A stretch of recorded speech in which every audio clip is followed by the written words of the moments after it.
Kanalıma hoş geldiniz. Bugün sizlere evde orkide bakımının tüm püf noktalarından bahsetmeye çalışacağım. Evde orkide besliyorsanız ve bir türlü orkideleriniz çiçek açmıyorsa ya da orkideleriniz büyümüyorsa bu anlatacağım püf noktalara mutlaka dikkat edin. Orkidelerim gördüğünüz üzere bol çiçekliler. Bunlar benim kendi büyüttüğüm orkidelerim ve bendeki 3. çiçek açışı mesela bu elimde gördüğünüz orkidenin. Bu tarz orkidelerinizin olması için dikkat etmeniz gereken birinci püf nokta mutlaka orkidenizi doğru bir yere konumlandırmanız gerekiyor. Orkideler bol aydınlığı seven bitkilerdir. Orkidelerinizi ışık almayan, karanlık, köşe bir yere koyarsanız orkideleriniz maalesef çiçek dalı çıkarmaz ve çiçeklenme sayısı da az olur. Orkideler için en güzel konu sabah güneşini geçici olarak alan bir pencere kenarına koymanız ya da ikindi güneşini alan bir pencere kenarı da olabilir.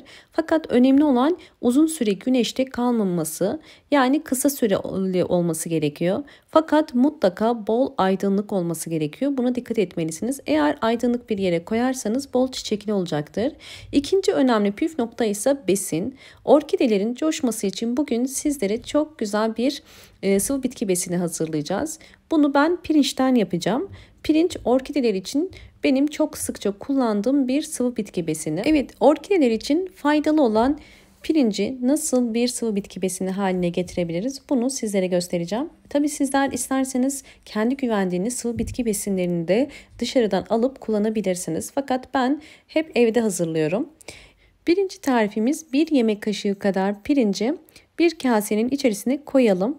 Özellikle çiçek sayısı az olan takipçilerim için de az bir ölçü vereceğim. 1 yemek kaşığı kadar ve pirincin kesinlikle türü önemli değil. Herhangi bir pirinci kullanabilirsiniz. Daha önceki videomda bununla ilgili çok fazla soru gelmişti. Evinizdeki kullandığınız pilavlık pirinci kullanabilirsiniz. Ve 1 su bardağı soğuk su. Bu evdeki çiçekleriniz için yeterli olacaktır. Soğuk suyu pirincin üzerine döküyoruz.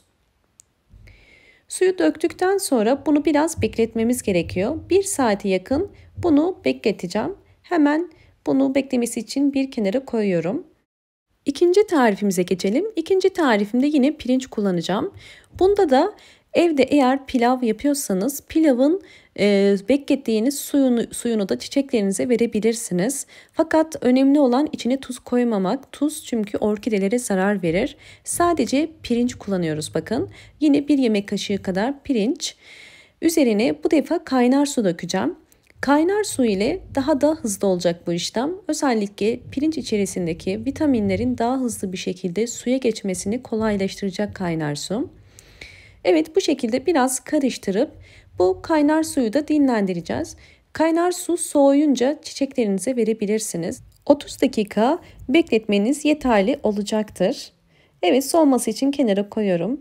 Eğer videomu buraya kadar izlediyseniz ve beğendiyseniz hemen beğen tuşuna basıp kanalıma da abone değilseniz bana destek olmak için abone olabilirsiniz.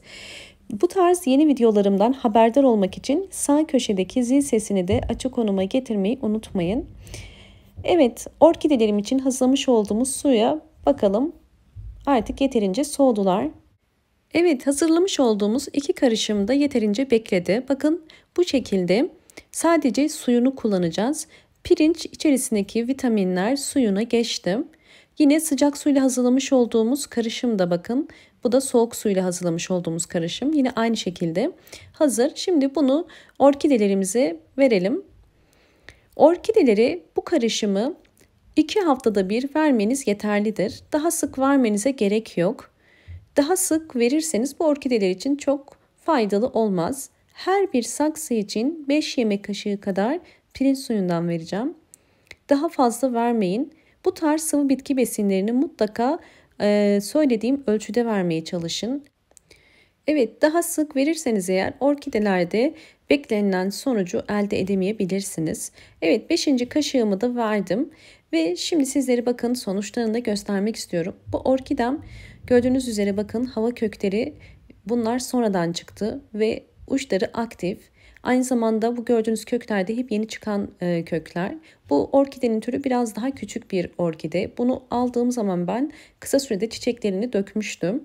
Fakat şu anda bakın gördüğünüz gibi hem yeni kökler hem de yapmış olduğum budama sonucunda ana dal kadar güçlü ve güzel bir çiçek dalı oluşturdu. Vermiş olduğumuz besinler bu noktada çok önemli. Orkidelerin çiçeklenmesi için inanılmaz faydalı. Özellikle tomurcuklanma döneminde bu sıvı bitki besini verirseniz daha hızlı çiçeklenmesine yardımcı olacaktır. Evet, bu saksıya da aynı şekilde 5 yemek kaşığı kadar vereceğim. Orkide bakımının ilk 2 püf noktasından bahsetmiştik. 3. püf noktası ise sulama. Sulama yaparken kesinlikle çok fazla sulama yapmayın. Köklere bakın.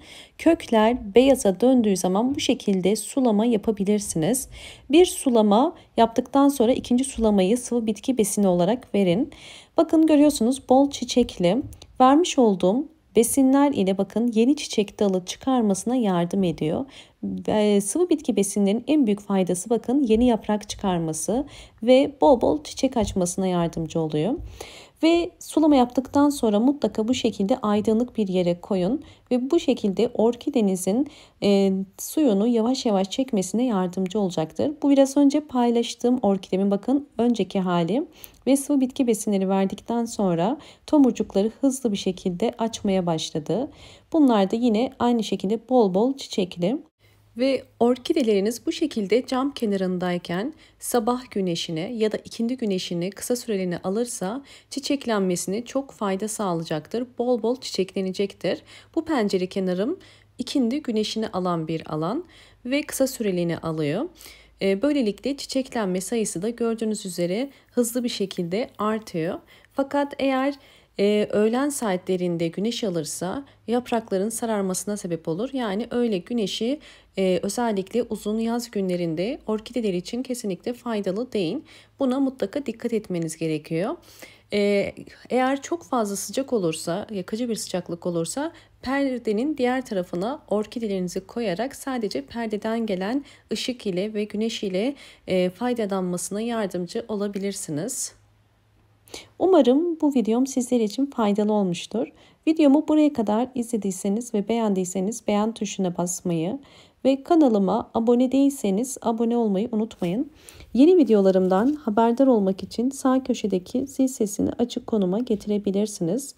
Bol bol yorumlar yapıp yorumlar kısmına da sorularınız varsa sorularınızı yazabilirsiniz. Eğer bu yöntemleri deniyor, uyguluyor ve sonuç alıyorsanız bu sonuçları da yorumlar kısmına yazarak diğer takipçilerin de bunlardan faydalanmasını sağlayabilirsiniz. Hoşça kalın, sağlıkla kalın.